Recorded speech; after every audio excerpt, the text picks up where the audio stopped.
Mesdames, Messieurs, bonjour, bienvenue sur Alizé, ravi de vous retrouver pour votre édition de la mi-journée. Nous sommes le mardi 16 février. Au revoir le syndicat unique de l'eau, bonjour le nouveau syndicat mixte eau de Guadeloupe. Hier chez nos confrères de RCI, le président du SAG, Laurent Bernier, a déclaré qu'il s'orientait vers la création d'un syndicat mixte en l'absence de la communauté d'agglomération du Sud Basse-Terre.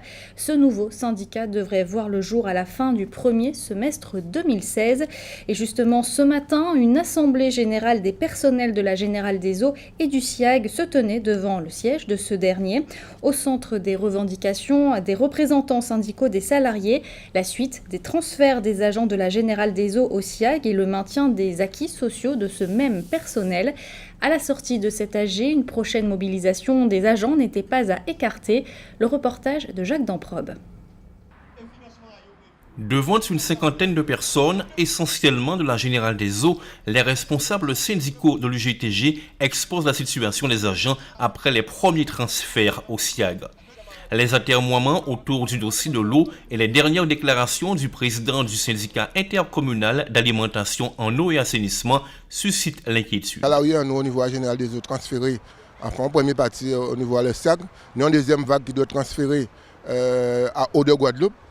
Là, nous savons que des collectivités, notamment Cap Excellence et CNGT, qui prennent des délibérations, notamment CNGT, pour transférer toute activité. Ça veut dire que si CNGT a transféré l'activité alors qu'on a transféré nous à CNGT, ça veut dire nous aussi nous avons transféré à Eau de Guadeloupe. Or, aujourd'hui, nous attendons que Eau de Guadeloupe pas constitué. Donc ça, nous avons dit les élus, arrêtez pour mener mon en bateau. Dans les prochains jours, la mobilisation pourrait bien succéder à la grogne. La menace est à peine voilée. Si en certain temps, nous fin du mois, en certain nombre de biens pas fait, comment tu expliquer, maîtriser la réseau là, c'est nous qui n'y. En fin 2014, nous faisons grève. Nous ne pouvons pas la Guadeloupe en otage. C'est comme on a l'habitude de dire. S'il n'y a rien pas fait, d'ici fin du mois, nous passons à une étape qui est assez sérieuse. Les travailleurs de l'eau attendent que les élus traitent dans la transparence l'une des principales préoccupations des Guadeloupéens. Dans le cas contraire, ce sont les consommateurs qui vont encore trinquer. Et puisqu'on parle de l'eau, on va faire le point sur vos coupures du jour. Depuis hier à DE, une intervention est effectuée sur une unité de production. Conséquence, des perturbations, voire des manques d'eau se font ressentir sur l'ensemble de la commune. Retour à la normale prévu demain en fin d'après-midi. Économie à présent, vous vous en souvenez peut-être, afin de lutter contre l'invasion des algues sargasses. L'an dernier, plusieurs associations qui œuvrent dans l'environnement avaient obtenu des marchés dans le cadre des chantiers d'insertion. Aujourd'hui, à cause de subventions qui se font attendre, certains opérateurs se retrouvent en difficulté financière. Une situation qui a tendance à se généraliser dans le milieu de l'insertion et qui met en péril l'avenir des structures en place. Les explications de Jacques Damprobe. Jeunes et moins jeunes en difficulté sociale trouvent souvent une planche de salut dans les chantiers d'insertion professionnelle. L'objectif est de ne pas rester sur le bord du chemin, c'est dire le rôle joué par la cinquantaine de structures d'insertion en Guadeloupe. Pourtant, depuis quelques années, les difficultés s'accumulent. Il y a de multiples difficultés liées à la difficulté du terrain, bien sûr. Et surtout ces dernières années, la difficulté c'est que les subventions arrivent de plus en plus difficilement et elles sont d'ordre de plus en plus restreint. Alors avec la croissance des difficultés que nous voyons sur le terrain, il y a une diminution effectivement des subventions reçues qui amène les structures d'insertion parfois donc au dépôt de bilan. Mais le problème n'est pas seulement financier, il y a aussi les dispositions liées au contrat d'insertion que doivent appliquer les opérateurs. En tant que président de l'UICI d'ailleurs, j'ai eu à faire des interventions et conjointement avec Chantier École sur précisément les nouvelles dispositions concernant les contrats à durée déterminée en insertion qui n'ont pas favorisé les structures puisqu'il y a eu des retards importants dans la mise en œuvre des financements liés à ces contrats-là, ce qui a fait que les structures ont dû assurer sur leurs fonds propres le paiement des personnes qui étaient donc sur leur chantier. Ça a conduit certains chantiers à être carrément arrêtés et ça a conduit surtout les structures à être en difficulté.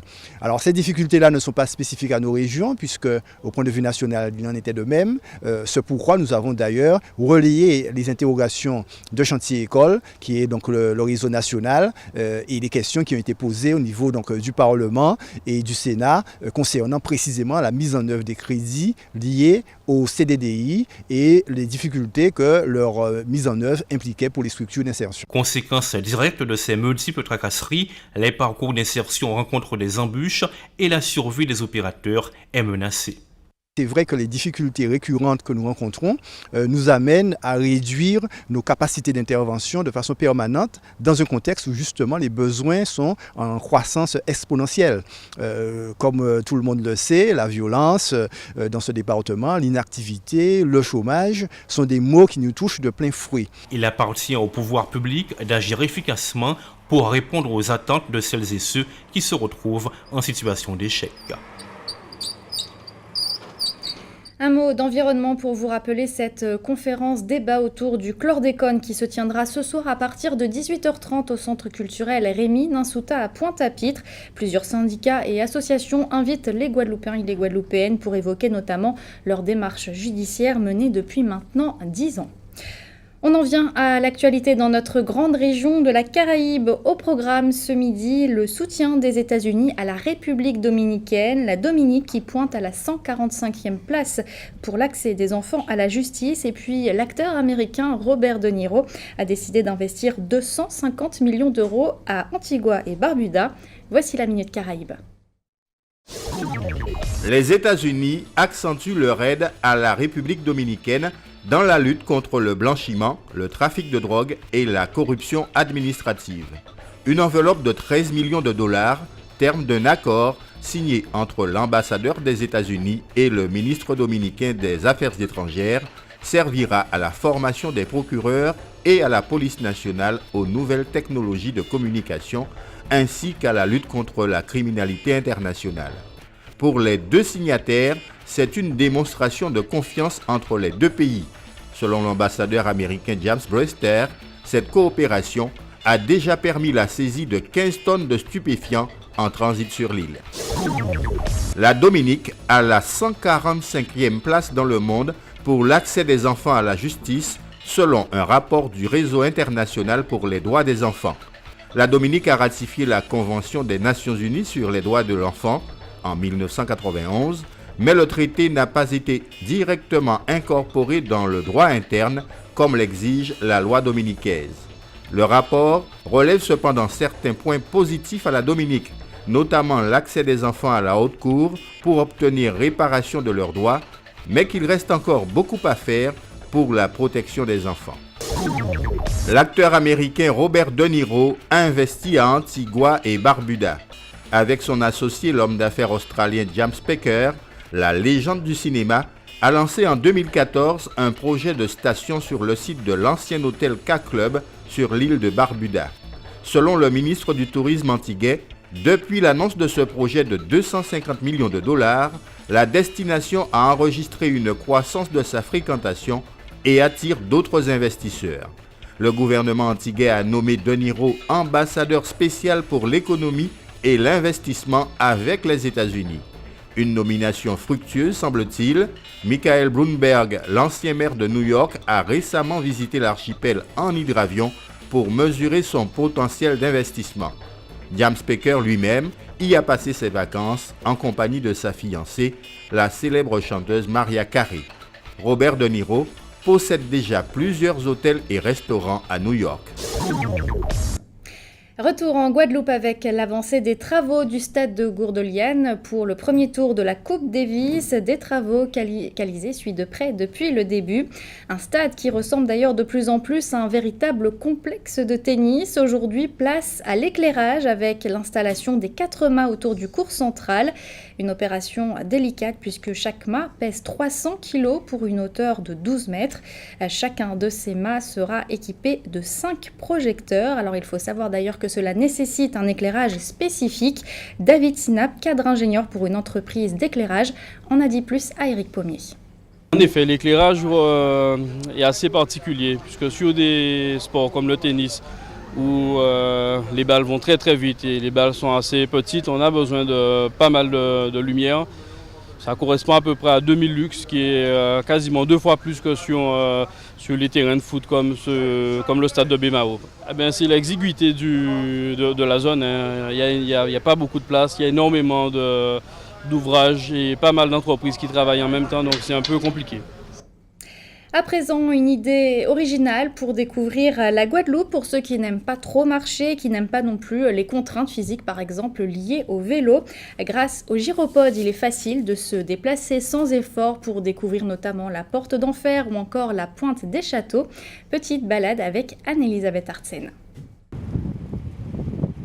L'écotourisme débarque en Guadeloupe. Un concept importé par Franck en septembre 2015 pour visiter notre région en gyropode. La Guadeloupe, pour le côté, pour le climat, si je compare avec Montréal, je dis souvent à Montréal, on a 46 jours de soleil par année, donc en Guadeloupe, j'ai 46 semaines. Donc je me dis, je préfère venir 46 semaines en Guadeloupe au soleil. Et puis c'était pour le côté écologique, donner quelque chose de nouveau en Guadeloupe et surtout pour préserver la nature guadeloupéenne, surtout pour l'écologie. On part avec des groupes de 2 minimum, jusqu'à 10. On ne peut pas partir plus que 10 personnes. 10 personnes, on part avec un accompagnateur et un serre-fil pour la sécurité des gens. Normalement, les gens portent un casque et puis le serre-fil porte un petit gilet, un dossard orange et puis l'accompagnateur aussi, on part avec un dossard orange. Donc, ça fonctionne vraiment par groupe accompagné. Aucun endroit dans le monde, à part Miami, les gyropodes se louent d'une façon en location sèche. Donc, c'est tout le temps en balade accompagnée. À pied, mais sans marcher, EcoFun Tour propose des circuits aux Moules, à la Pointe des Châteaux, à la Porte d'Enfer, mais aussi aux Saintes. Facile d'utilisation, il suffit juste de savoir monter un escalier sans assistance pour s'adonner à cette activité ludique mais sportive à travers l'arrière-pays guadeloupéen. On va parler de culture à présent avec cet événement qui se déroulera dimanche à la Maison de la Mangrove aux Abîmes. Cela s'appelle Taonaba Art. Et pour en parler en détail ce midi, nous recevons Marie-Corinne Lacascade Clotilde. Bonjour. Bonjour. Vous êtes donc élue déléguée au tourisme pour la ville des Abîmes. Alors cette manifestation artistique se déroulera donc sur le site de Taonaba. Il sera question de peinture, on va en parler en détail dans quelques instants. Mais alors pourquoi avoir choisi cet endroit plutôt par exemple qu'une salle d'exposition plus classique ? Alors c'est vrai que étant qu'élue au tourisme de la ville des Abîmes, s'il y a bien un lieu que je dois promotionner et valoriser, c'est la Maison de la Mangrove, Taonaba. Et donc l'artiste peintre Monsieur Antoine Nabajot a fait la proposition de permettre aux enfants, aux familles de s'initier à la peinture et donc de peindre la nature, la biodiversité qui est au niveau des Abîmes luxuriante. Et donc, ce projet est né. Et notamment dans ce site de la Maison de la Mangrove. La Maison de la Mangrove, et donc tout le monde pourra peindre les fleurs, les insectes, les paysages. Ça sera vraiment quelque chose de nouveau. C'est la première fois donc que vous organisez... C'est la première édition, bien sûr. Donc, nous attendons beaucoup de monde, beaucoup de familles. Les gens peuvent aussi venir entre amis. C'est de 9h à 16h sur le site de Taonaba. Ils pourront également se restaurer. Et donc, pour la première édition, j'espère qu'il y aura beaucoup de monde. Alors, concrètement, ça va consister en quoi, en fait ? Alors, c'est l'initiation. C'est-à-dire qu'il y aura un certain nombre de professeurs d'art plastique qui vont initier, qui vont apprendre aux familles, aux enfants, aux grands, aux seniors à peindre. Et donc, on sait très bien que la peinture est un exutoire, que la peinture, même en art-thérapie, fait un certain nombre de progrès au niveau des patients, même au niveau de la gestion du stress, de l'anxiété. Et là, c'est gratuit. Donc, c'est une porte ouverte à l'initiation à la peinture. Et donc, les artistes vont aider, vont initier, vont expliquer. Et le matériel est fourni, tout est fourni sur place. Voilà, il y aura donc plusieurs artistes, c'est à l'initiative de Monsieur Nabajot, qui vient avec des professeurs d'art plastique, qui vient avec des collègues artistes. Et c'est un peu un don de soi, permettre aux familles et aux enfants de peindre la nature. Donc il y aura des sortes d'ateliers en fait ? Alors il y aura des ateliers, il y aura des groupes de travail, en tout cas d'apprentissage. Et tout ça va se faire dimanche 21 avec tout le monde sans protocole. Voilà, vous le disiez, c'est vraiment une manifestation familiale. Est-ce qu'il y aura des animations aussi Non, alors tout est axé sur l'apprentissage de la peinture, mais surtout de la découverte de la nature et du lieu qui est magnifique. Donc certains pourront profiter de la balade et du lieu qui est un lieu à voir, à découvrir en tout cas. Les gens pourront rentrer chez eux avec leur peinture après ? Je pense que oui, puisque tout est fourni et bien sûr, quel cadeau que de permettre aux gens de rentrer avec leur œuvre. Dernière question pratique, comment ça se passe? Est-ce qu'il faut quand même s'inscrire ou on peut venir directement? Alors, on peut venir directement, mais c'est mieux de se renseigner au 20 10 83, la Maison du Tourisme, au niveau des Abîmes. Merci Marie-Corinne Lacascade-Clotilde d'avoir été ce midi notre invitée. On va rester dans le domaine justement culturel avec cette exposition à découvrir à partir de vendredi au Centre culturel Rémy Ninsouta à Pointe-à-Pitre. Les cuisinières guadeloupéennes sont mises à l'honneur à travers des photos, des costumes ou encore des objets culinaires. Visite en avant-première avec Anne-Elisabeth Artsen. L'Association des cuisinières de la Guadeloupe a 100 ans. Et ça se fête. Nous avons décidé de retracer à notre manière les 100 ans de l'existence des cuistots mutuels, ex-société, les cuisinières, tout ce qu'on veut, comme on a donné comme nom depuis le passé. Donc on a voulu retracer cette histoire parce que c'est une belle histoire qui continue jusqu'à maintenant. Donc on va retrouver déjà les premières femmes qui ont créé cette association mimée, donc naturellement, et tracer les différentes présidentes qui ont régné pendant ces 100 ans. Donc on va retrouver les vêtements, quelques objets anciens aussi qui accompagnent, comment on entretenait les vêtements, nous pouvons trouver moussage là, nous pouvons trouver ces grandes terrines là, nous pouvons trouver blé, nous pouvons trouver toute bitec pour montrer qui j'en sais mon atéka habillé à l'époque. Les circonstances, les différentes circonstances, nous pouvons trouver robe de deuil, nous pouvons trouver toute qualité bitec, mais chaque circonstance sera représentée. Un centenaire placé sous le signe de la joie et l'allégresse qui a aussi nécessité un important travail de recherche. Quand même, ça demande du temps, emmener toutes ces robes et on a pu faire au mieux parce qu'on n'a pas retrouvé des vêtements, on a des vêtements qui datent de 60 ans quand même. Hein. Donc on a pu retrouver des robes de Mme Mavunzi, la chanteuse, l'ex, donc on a fait au mieux, il y aura de belles choses à voir. Rendez-vous donc à partir du 20 février pour découvrir ou redécouvrir la cuisine vestimentaire et culinaire à travers un siècle d'histoire de nos gardiennes du savoir-faire local. C'était une exposition qui se tiendra jusqu'à la fin du mois, donc au Centre culturel Rémy Ninsouta à Pointe-à-Pitre. On va revenir quelques secondes sur Taonaba Art avec vous, Marie-Corinne Lacascade-Clotilde, puisque tout à l'heure vous nous disiez donc le numéro donc il fallait appeler pour avoir plus de renseignements sur cette manifestation qui se déroulera dimanche. Alors on précise bien, c'est un numéro de fixe. Hein. Tout à fait, Maison du Tourisme 0590 20 10 83 et un portable 06 90 59 10 23. Merci pour ces précisions. On va terminer avec vos conditions météo pour cet après-midi en Guadeloupe. Alors, comme vous le voyez sur cette carte, le temps sera plutôt instable avec une alternance d'éclaircies et de passages nuageux, voire même pluvieux si vous êtes dans le secteur de Saint-François ou encore sur l'île de la Désirade. Les températures seront comprises entre 26 et 29 degrés. C'était le journal de la rédaction. Merci de l'avoir suivi. Une édition, bien sûr, que vous pouvez revoir sur notre site www.alizé.com. Dans quelques instants, votre rendez-vous sportif quotidien Minute Sport, suivi du journal de TF1 et de Petits secrets entre voisins. Pour ma part, je vous donne rendez-vous ce soir à 19h pour toute l'actualité locale et régionale. Bon appétit et très bon après-midi sur Alizé.